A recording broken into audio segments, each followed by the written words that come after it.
علی بھائی اگلا سوال ہے، ہمارے سب کانٹیننٹ کے معاشرے میں عموماً ایک جملہ بولا جاتا ہے ظلم خدا کا، حالانکہ یہ صراحتاً کفریہ جملہ ہے۔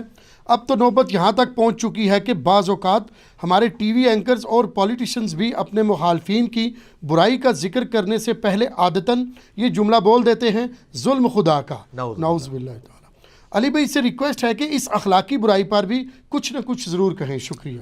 دیکھیں یہ بہت بڑا ایشو ہے، اور صرف اس جملے کے اوپر نہیں، کئی اور باتیں ہمارے معاشرے کے اندر جو ہے وہ عام ہو چکی ہیں جو صراحتاً کفریہ ہیں۔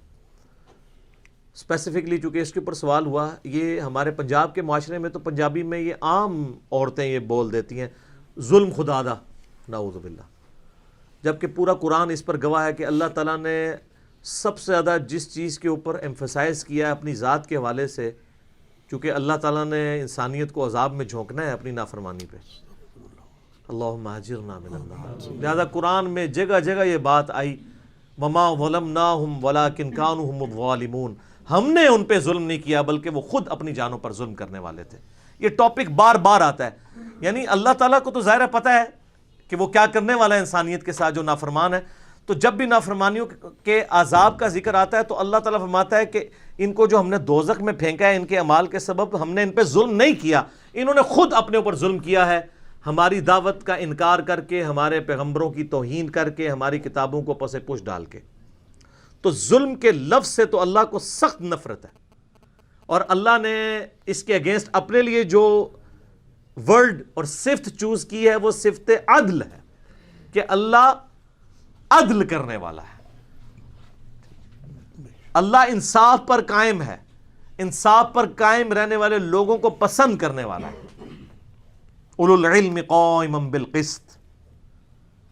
تو اللہ تعالیٰ کو تو ظلم سے انتہائی نفرت ہے، لہٰذا اللہ کی طرف ظلم کی نسبت کرنا یہ کفر ہے، اور اگر کسی نے جان بوجھ کے کی اور اسے یہ پتا تھا کہ وہ کفر بول رہا ہے تو اسے تجدید ایمان اور تجدید نکاح بھی کرنی ہوگی۔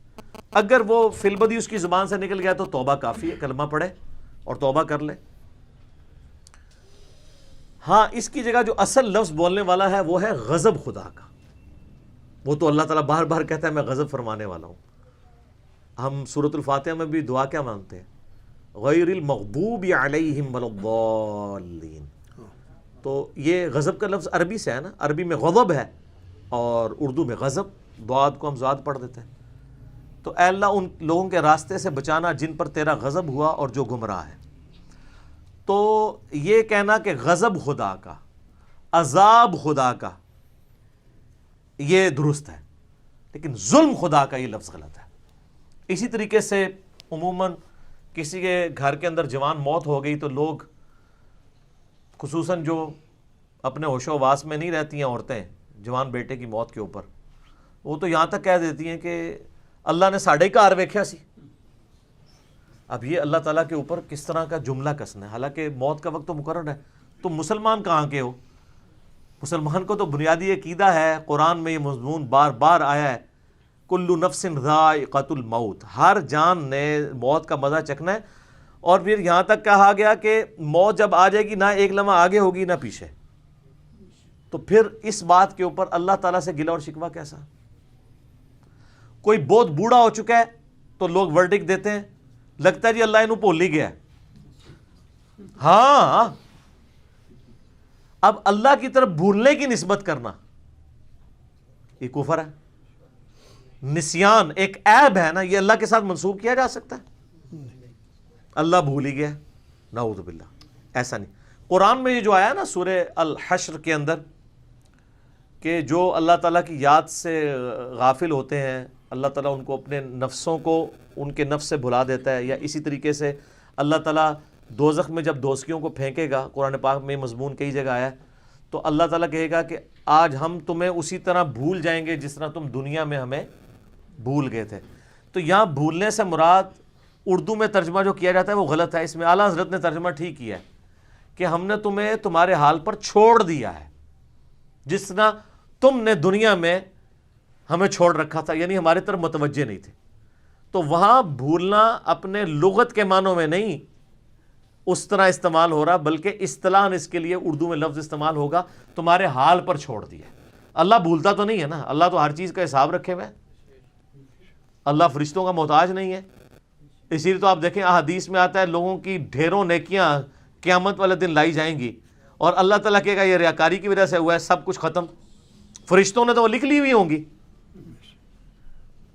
فرشتے تو دھوکہ کھا جاتے ہیں اس اعتبار سے کہ ان کو علم الغیب نہیں ہے. سر صحیح مسلم میں حدیث نہیں ہے قیامت والے دن ایک سخی کو, ایک شہید کو اور ایک قاری کو قرآن کے لایا جائے گا, اللہ فرمائے گا میں نے تجھے جو ہے وہ اتنی دولت دی تھی, اس کے بدلے تو نے کیا کیا؟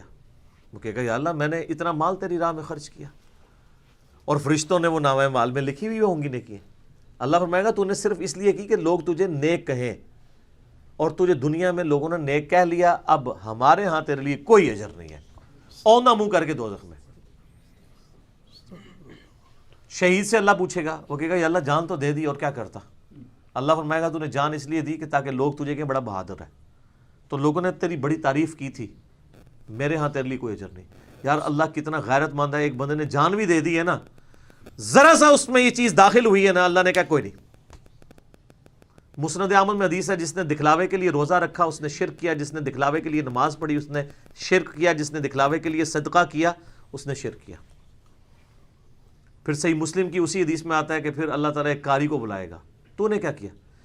کہ یا اللہ میں نے پوری زندگی قرآن سکھایا لوگوں کو, تو نے مجھے یہ دولت دی تھی, تو اللہ نے فرمایا اس لیے تو کرتا رہا کہ لوگ تجھے کہیں بڑا علامہ بڑا قاری ہے, تو لوگوں نے تیری بڑی تعریف کی ہے, تجھے اجر مل چکا ہے, اونا منہ کر کے دوزخ میں.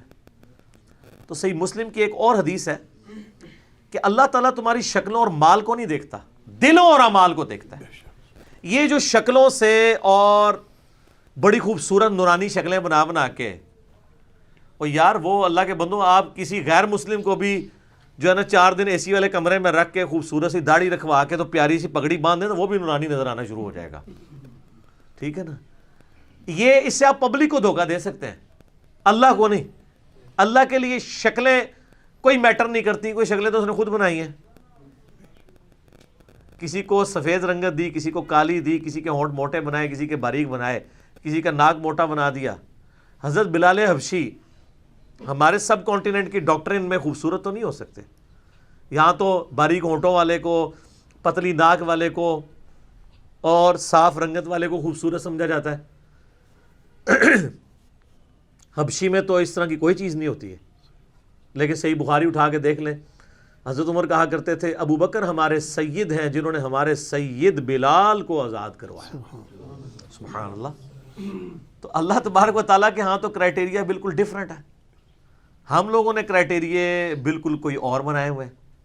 لہٰذا زبان کو بڑی احتیاط سے استعمال کریں.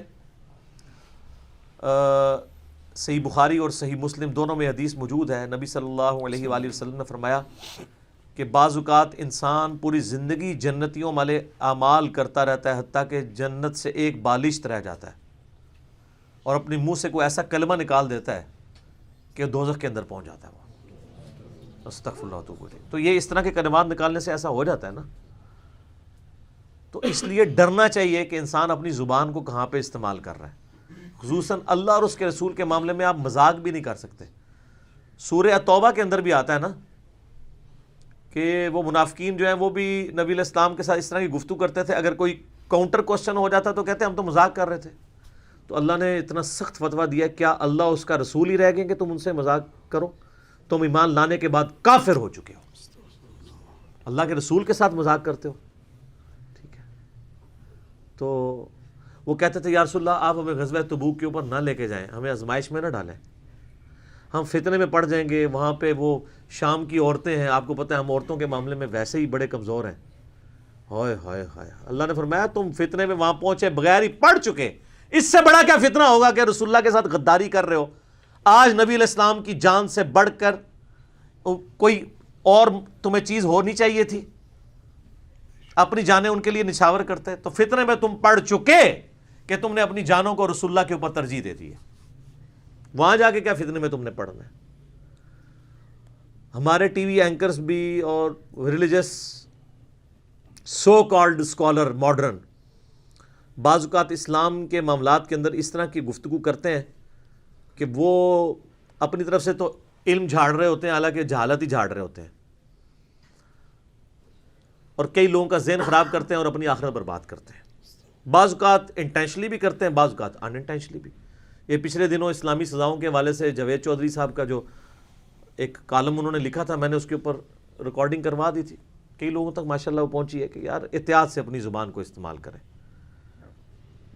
اسلام کے اوپر گفتگو کرتے ہوئے، دین کے حوالے سے گفتگو کرتے ہوئے کوئی ایسے الفاظ استعمال نہ کریں جس میں جو ہے نا وہ کفر کا پہلو نکلا ہے. تو یہ ظلم خدا کا بولنا یہ کفر ہے.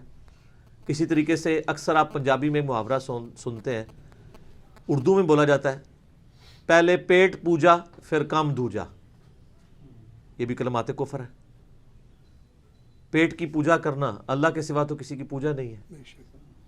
اگر آپ کہیں جی نہیں پیٹ پوجا سے مراد جو ہے وہ کھانا پینا ہے، تو اس کے لیے پوجا کا لفظ تو نہیں استعمال ہوتا. میں پھر سورہ توبہ کی وہ آیت کوٹ کروں گا کہ اللہ اس کا رسول ہی رہ گئے ہیں کہ تم مذاق کے طور پہ ان کے لیے الفاظ استعمال کرو. اردو میں محاورہ بولا جاتا ہے میری انتڑیاں قل ہو اللہ پڑھ رہی ہیں. کوئی اور الفاظ استعمال کرنے آپ نہ دین کے معاملات کو بیچ میں لے کے آئیں. پیٹ پوجا کا لفظ استعمال نہ کریں.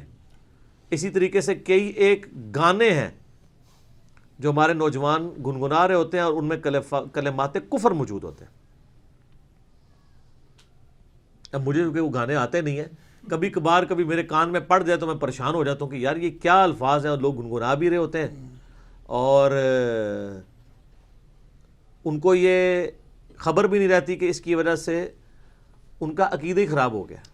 کبھی محبوب کے لیے کہہ رہے ہوتے ہیں سجدہ کریں تجھے، ٹھیک ہے جی، اور کبھی کچھ الفاظ استعمال کر رہے ہوتے ہیں. وہ میرے خیال ایک عام مسلمان فوراً جج کر سکتا ہے کہ یہ کلمات کفر ہیں. اب اگر کوئی کہتا نہیں جی ہم اس نیت سے نہیں کر رہے، سر یہ نیت والے مسئلے جو ہے نا خدا کے لیے ان کو ختم کریں. فتویٰ ظاہر کے اوپر لگتا ہے. جو آپ الفاظ بولیں گے آپ اس فتوے کی زد میں آئیں گے، لہٰذا اپنی زبان کو سنبھال کے بولا کریں. چاہے کوئی ٹی وی اینکر ہے یا کوئی اور بندہ ہے، کوئی صحافی ہے، کیونکہ یہ وہ لوگ ہیں جن کو زیادہ بولنے کا شوق ہوتا ہے. اور پولیٹیشنز یہ کبھی بھی اس طرح کا لفظ استعمال نہ کریں ظلم خدا کا، نعوذ باللہ، بلکہ آپ نے بولنا ہے تو غضب خدا کا کہیں، ظلم خدا کا لفظ استعمال نہ کریں. اور جنہوں نے پہلے کہہ چکے اللہ سے توبہ کریں.